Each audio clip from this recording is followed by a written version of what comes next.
ẹ̀yin tèmi ẹ káàárọ̀ ẹ káàsán ẹ káalẹ́ níbi tẹ́ ti ń gbọ́ mi o ẹni á dára fún wa o pẹ̀lẹ́ ẹ̀yin tèmi mo kí gbogbo yín láìpẹ́ nìkan ní wàrà wérélè ni mo fẹ́ sáré fi ọ̀rọ̀ fídíò kan mo fẹ́ fi hàn yín àmọ́ fún ẹ̀yin tẹ́ kọ́kọ́ máa rí mi ní ìgbà àkọ́kọ́ orúkọ mi kò yí padà o Ayaba Táíwò Adébáyọ̀ ọmọ Èkìtì kété èmi lè gírẹ́ òrìlà kí ọba ọmọ ọmọ tó máa ṣe bí èmi Elégìrẹ́ amúra o èmi lọmọ olóòkè méjì takọtabo àyà aláwẹ̀ lẹ́ni ọ̀rọ̀ kan ni mo rí tí ó yà mí lẹ́nu tí ó ṣẹlẹ̀ tí gbajúgbajà àgbà òṣèré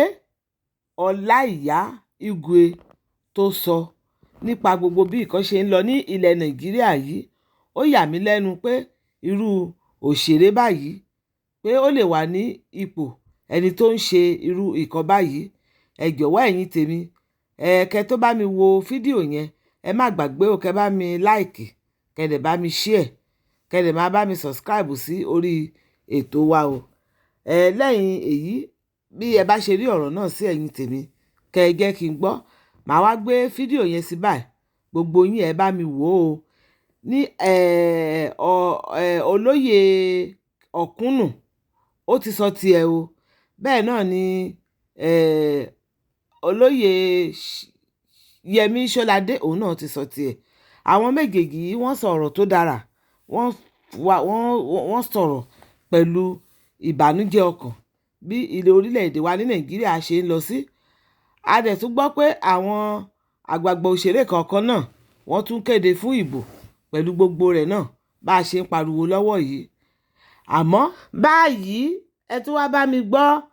nǹkan tí olóyè Igwe Olaiya àgbà òṣèré yìí ẹ tún wá bá mi gbọ́ nǹkan tí àwọn náà sọ o wọ́n ń bá ẹnìkan wọn sọ̀rọ̀ ní ìlú òyìnbó ẹ gbọ́ nǹkan tí àwọn àti ẹnì yìí sọ ẹ máa bá mi ká lọ.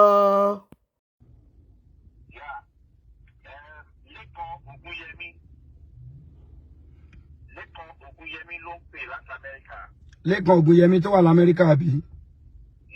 Àwọn kan sọ mí àìmí náà tí expect kọlẹ̀. Àwọn kan sọ fún mi wípé o ti pè mí lánàá o dẹ̀ pè mí níjẹta àbí. Ẹ̀bùn Olóyèdé ló ń sọ̀rọ̀ Olaiya Igwe. Bẹ́ẹ̀ ni. Wọ́n lọ sọ pé orí nǹkan kan tó ń bí ẹnu kò fẹ́ sọ fún mi pé kí ló ṣẹlẹ̀ ẹ́ kí nìyẹn.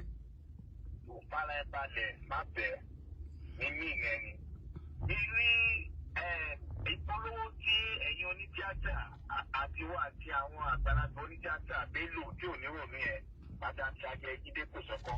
ẹ̀yin lọ sórí social media ní káwọn máa dìbò fún Tinubu tí iṣẹ́ yìí yẹn tí ò bá pé tó bá ti dìṣẹ́ ìyẹn iṣẹ́ tíátà yẹn tẹ́bí bá ń pa yín tẹ́ ń tọrọ jẹ káàkiri àwọn olóṣèlú bíi Tinubu. Okay.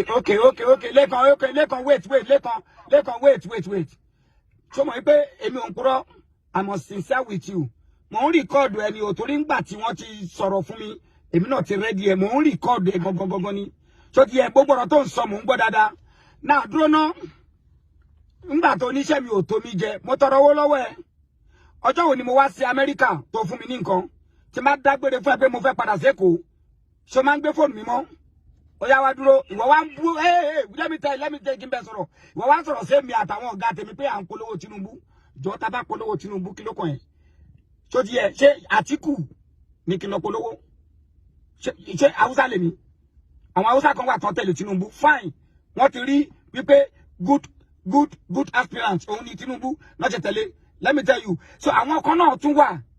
ṣó ń gbọ́ kó gbọ́ idiot kó máa gbọ́ ìwọ ń sọ̀rọ̀ sáwa ó ti ya wèrè Amẹ́ríkà yẹn tí ò bá pè ẹ́ ó jẹ́ wá sílé kó wá máa ṣiṣẹ́ lé ṣé Peter Obi ní kí n lọ tẹ̀lé Yíbò ní kí n tẹ̀lé Haúsá èmi kọlà mi ò dẹ̀ kí n ṣe ọmọ àlè Yorùbá ọmọ ọkọ ni mí ṣó ti yẹ tó bá dẹ̀ ya idiot ṣó mọ̀ pé farabalẹ̀ ṣó mọ̀ wípé àmọ̀ra wa látàbẹ́kúta mo mọ bàbá ẹ̀ mo mọ̀ ìyá ẹ̀ ìgbà tí ìjà ṣẹlẹ̀ láàrin bàbá onígi tó kọ́ ilé upstairs ragbolé tí ìjà ṣẹlẹ̀ láàrin wọn àti dáàdì tó ń parí ẹ̀mí ò kéré jù o lórí ọ̀rọ̀ olóbìnrin dé kò sọ̀rọ̀ olóbìnrin dé ṣó mọ̀ pé ńgbà tó ní kọ́ parẹ́ kí dáàdì ẹ̀ dọ̀bálẹ̀ kan bẹ bàbá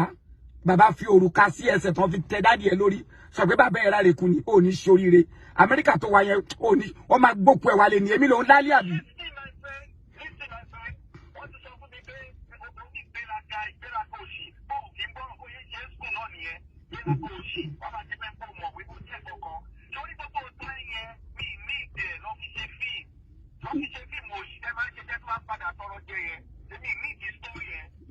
Okay. Okay, o ṣe mo tún máa bẹ sọ fún ẹ rèé ṣó ti yẹ part 1 ni gbogbo ètò ṣe ń sọ yìí gbogbo àwọn ẹlẹgbẹ́ tó ń bú wa lórí social media mi ò ní bú ẹnìkan ṣónú wọn á dára fún wọn káwọn máa ṣépè mo kàn fẹ́ mú ẹ rántí nǹkan kan ní ṣó mọ wé ìrèké oníbùdó tó bá mọ̀ wé ìrèké oníbùdó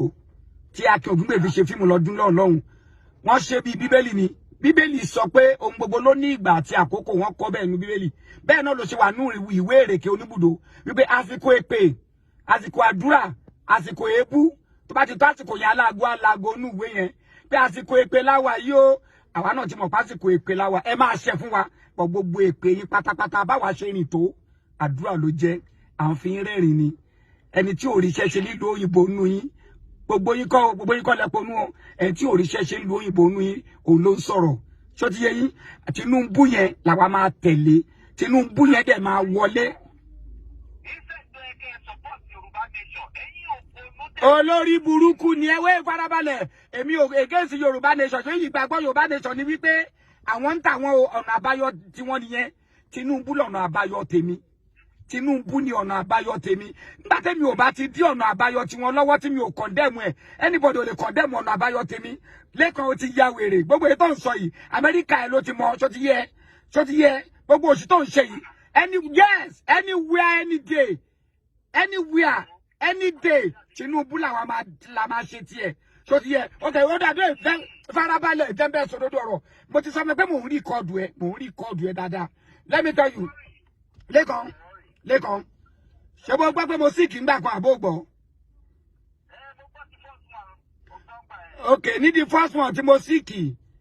èló ló fi ránṣẹ́ sí mi tó bá yọ lórí burúkú ìgbà tábúrò mi ṣàlàyé fún ẹ pé mo sick pẹ́ bùn Olóyèdé ọ̀rẹ́ yìí sick ṣọgbàgò ẹ̀ mọ́ that's number 1 number 2 ìyàwó Tinubu yìí Rẹ̀mí senator Rẹ̀mí òun ló pe Àjàlá Jalingo nígbà yẹn tí mo sick nígbà yẹn pé oya ẹ máa gbé lọ sí teaching hospital ní Ìkẹjà lọ́dọ̀ máa ti kún sí Nurudeen olówó pópó of blessed memory yes òun ló ẹ̀dìbẹ̀ ńgbà yẹn pé kán tọ́jú mi ó tún wá pè níjọ́ kẹta pé báwo ni tí ṣé mo sì ní visa America tí mi ò bá ní visa kí wọ́n tètè arrange everything kó máa gbé mi lọ pé Ọláìyá ò gbọ́dọ̀ kú so irú ọkọ irú èèyàn bẹ́ẹ̀ yẹn á wá bọ́ tapò ń jáde màá wá jẹ́ ọmọ àlè máa lọ tẹ̀lé lómi ó ti ya wèrè òní ṣoríire ṣé ti yẹ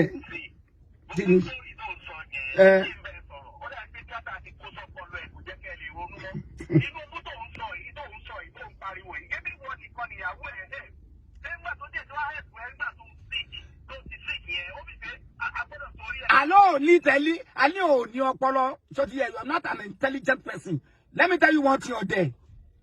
Ṣebí ó wà láyé ńgbà tí Tinubu jẹ́ governor Lagos State. Ohun gbogbo lọ pẹ̀lú record ni. Ṣé le Tinubu kọ́ ló liberate Èkó? Mo ń bí ẹni wèrè tó lọ dákú sí Amẹ́ríkà tó ń sọ̀rọ̀. Ṣé Tinubu kọ́ ló liberate Èkó? Lẹ́yìn Jákàndé kò tún sí governor tó bí ti Tinubu. So ti yẹ kò sí. So tinú èèyàn bẹ́ẹ̀ bá wá jáde kó fẹ́ jẹ president. So ẹ gbọ́dọ̀ padà sí record ẹ̀. Tún wà àwọn product ẹ̀ bí Fáṣọlá kẹ́ padà sí record wọn. Ẹ wà àwọn product ẹ̀ Ambode àwọn product ẹ̀ sanwó gbogbo àwọn èèyàn àwọn tó rí wọn pé tó ń tún Èkó ṣe. Gbogbo ohun tó kọ́ wọn náà ṣe. Ọ̀dẹ̀ ni wọ́n. Record làwọn fi tẹ̀lé Tinubu ló tún Èkó ṣe Èkó dẹ̀ da ọ̀dà Tinubu yẹn. Bàbá Ọbásanjọ́ ò máa sọ sálárì fún àìmọye ọdún. Tinubu fúnra rẹ̀ mà ló rán Èkó ó máa fi ọpọlọ rán ẹ̀ ni. Later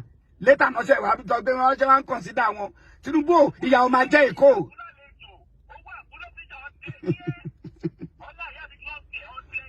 Ọ̀dẹ̀ lè ní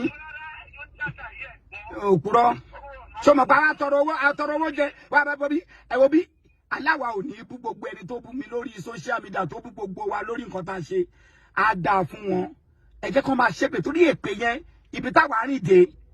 àdúrà ló máa jẹ́ fún wa kò lè túnú kan báyìí lára wa. Àwa ò dẹ̀ ní ṣépè fún wọn padà. Ìwọ lèmi máa dín pẹ̀lú ó yẹ ká ṣe kí ni. Okay. Àwọn ọmọ yín lọ́la. Okay. Èèyàn gidi bí kíni bí ọmọ kékeré. Olórí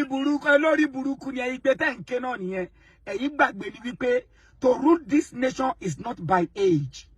it's by experience, and it's by good brain. So ti yẹ America tó wà yẹn kí ni age Biden tó jẹ́ president yín bẹ́ẹ̀. Olórí burúkú ni ẹ bá fara balẹ̀ sọmọ hold on ìkókó ni Biden tó jẹ́ president America. Olórí ibú ẹ ò ṣe máa bọ̀ lé pé wọ́n ṣe gbá gbogbo síbẹ̀ pé òkè mo fẹ́ kẹ́rù mi lọ Nàìjíríà padà arúgbó lẹ́yìn store ṣé kò tó America ṣe àbí bẹ́ẹ̀ kọ́ àlọ́ ya wèrè tẹ́ bá délé náà ẹ fi yarí ìṣètì ó mẹ́ fuck you mẹ́ tọ́lọ́pàá bá da yín dúró ẹ máa sọ fọlọ́pàá pé yá fún don't stop me what do you mean fuck you ń tọ́ bí aláìyá èrè kò ṣe l'Amẹ́ríkà ẹ bá débi ẹ máa bẹ̀rẹ̀ òṣì wọ́n wá sọ̀rọ̀ fẹ́mi pé àwa ń gbé Tinubu ó tí rí nǹkan kan àtiwọ́ àtàwọn tẹ̀ jọ ń ṣépè máa gun orí podium Tinubu báyìí mo dẹ̀ máa ṣe kí ni mo máa sọ gbogbo àwọn rẹ́kọ̀dù ẹ̀ tó ṣe tó fi wọ́ọ̀tì pé òun ni president country tó ti yẹ.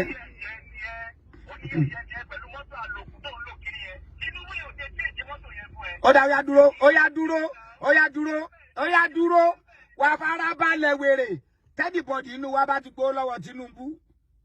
ẹlẹ́dàá gbogbo yín kó ṣèdájọ́ fún wa tó bá fún wa lọ́la a máa gbà bí má sọ̀rọ̀ tán lórí fóònù pẹ̀lú ẹ̀ ń sìn kó a máa gbà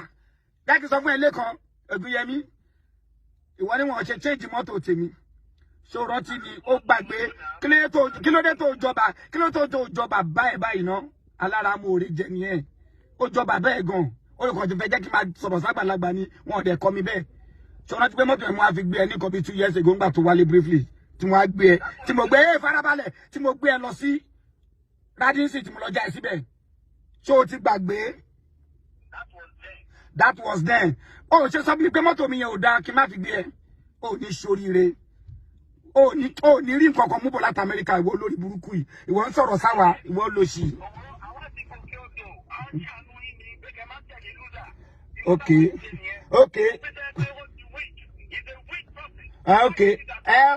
Tí wọn ò bá pọnú ẹ ló ti weak ó yẹ kí mọ́mì ẹ pé ẹ̀kan sọ fún ẹ wípé èèyàn lè máa lọ kó máa sáré kó máa ṣe exercise kó dẹ̀ ṣe máa ṣe gbogbo ẹ̀ kó dẹ̀ kú jọ́ kejì kan ní nǹkan kan ò ṣe ẹ̀yìn dẹ̀ lè síìkì fún àìmọye ọdún kó dẹ̀ ṣe wà láyé kan ní bàbá yóò máa kú ó ponú ni a ti sọ fún yín pé ẹni tó máa jẹ president orílẹ̀-èdè yìí is not by age but is by brain instead kí gbogbo yín kẹ́ wà l'Amẹ́ríkà bẹ́ẹ̀ ṣe wà níbi gbogbo olùtẹ́ bá wà gbogbo olùtẹ́ bá ìbàjẹ́ Nàìjíríà náà kẹ́ bọ́ sínú ilé Ọlọ́run pẹ̀lẹ́kún àti wòwò yẹn làwa ṣe jọ tó bá járúgbó ló máa bọ́ síbẹ̀ tó máa tún bí ṣe bá wa gbé débẹ̀ o tó bá jẹ́ ọmọ kékeré tó bá fara balẹ̀ wèrè tó bá jẹ́ ọmọ kékeré àdúrà tí ẹ̀gbọ́n ò nígbà tó bá jẹ́ ọmọ kékeré ló máa tún lu ìṣe Ọlọ́run ọba jọ jẹ́ kó bọ́ síbẹ̀ ẹ ti conclude pé ọmọdé ló lè ṣe nítorí pé ya wèrè bẹ́ẹ̀ lẹ́ẹ̀rọ ọmọ kékeré tó lo àwọn obìnrin fún yahoo àbí ẹ̀rọ ọmọ kékeré tó dára oríṣiríṣi tó fraud bámọdé ṣe ya wèrè làgbà náà ṣe ya wèrè Ọlọ́run kó rán láàánú sórílẹ̀-èdè wa lóye kẹ́ máa wí ẹ ponú àwa orí tiwa péjẹ yìí lọ ṣó ti yẹ ó ṣe èrè.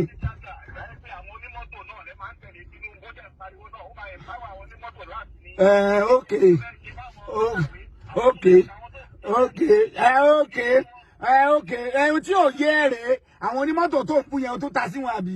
wọn bá MC ló ń bá wí bó ṣe ta sí wọn yẹn ó fara o lè dárúkọ ẹni pọ̀ sí jẹ́ kí sọ́fà àti kan fún ẹ ilé kan ìjọ tó bá wá èmi ò ń ṣe mẹ́mbà wọn o mẹ́mbà theatre art practitioners lè ní I'm an actor ìjọ tó bá wá lọ sí ibi tó ti ń ṣe meeting wàá rí masters níbẹ̀ ṣó ti yẹ láwọn tó kàwé gangan wàá rí wọn bẹ̀ ṣó ti yẹ ó ponú ni tó bá ponú mo rò bó ní mọ́tò ayé àtijọ́ ló ń pè wọ́n tó bá ponú wà mọ́ ìpè àwọn fúnra wọn wọ́n ti civilize ju ọ̀pọ̀ orin rẹ̀ takú sínú òyìnbó ọ̀pọ̀ orin náà ló dẹ̀ wálé láti lóyìnbó tó jẹ́ pábẹ́ wọn náà ló wà tó dẹ̀ rí tajé táyé ẹ̀ ń da ó ti ya wèrè òkú olórí aago mi ní táì fún ẹ ó ń ṣí èrè.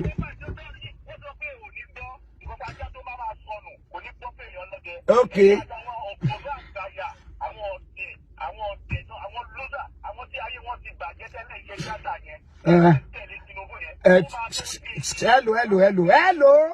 Hello. I like you for taking your time because of me. God will be with you. So okay, you take time. You to fuck out. Lórí burúkú, ó ti ya wèrè. Inú mi dùn kò tiẹ̀. Go sí lọ. O take time ara ẹ. Torí pé o kà mí kún pé mo jẹ́ nǹkan kan ló ṣe take time ara ẹ lórí mi. Ó ń ṣí. Ọ̀rọ̀ lẹ ti gbọ́ yẹn ẹ̀yin tèmi. Ẹ jọ̀wọ́ báwo lẹ ṣe rí ọ̀rọ̀ yìí sí nǹkan tí wọ́n ń sọ ní ibẹ̀ yẹn, kí báwo lẹ ṣe rí sí, kí ló jọ lójú yín, kí ni èrò ọkàn ti yín. Ẹ jọ̀wọ́ ẹ jẹ́ ká pàdé ní comment section. Ẹ má gbàgbé o, ẹ bá mi comment. Ẹ ṣeun o, a dúpẹ́ o, a tún máa jẹ̀kanra o, ire o.